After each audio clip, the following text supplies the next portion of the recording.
Anyone remember the weather in December 2015, when the mean temperature was an astonishing 12 degrees above average, and there was a total of 1 inch of snow? That will not be the story of this December.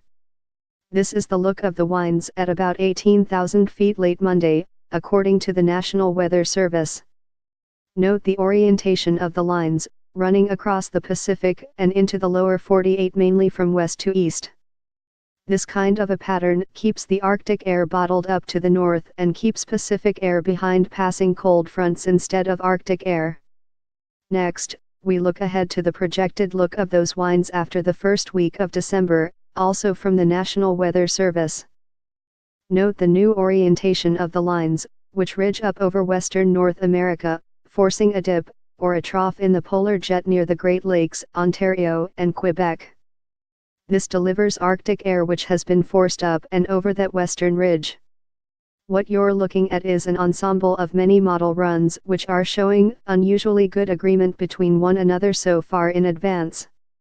When we look at projected lower level winds, at 5,000 feet, watch the trend in the loop, hit the right arrow at the bottom. This American model/GFS courtesy of weather.us, from Drive.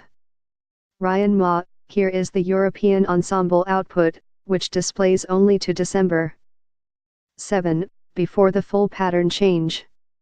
But even here, you can clearly see that strong western ridge building up which will force the trough near the Great Lakes to amplify, or deepen, in the days that follow.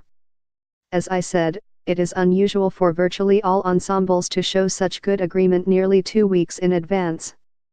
However, another thing most meteorologists can agree on this far in advance is we cannot even begin to guesstimate snow or lake effect snow potential when this pattern change is so far out in time. We cannot know how the low-level winds will be directionally oriented over western New York, we cannot know how much water vapor there will be in the Arctic air. Dry air over the lakes greatly diminishes accumulation potential, and we cannot know how much winds will shift in direction from the surface up to about 10,000 feet. Too much shifting, called directional wind shear, can tear lake effect bands apart. We can say the presence of true Arctic air, replacing the Pacific air now in place, will generally increase the probability of more snow during this coming pattern, for however long it holds in place.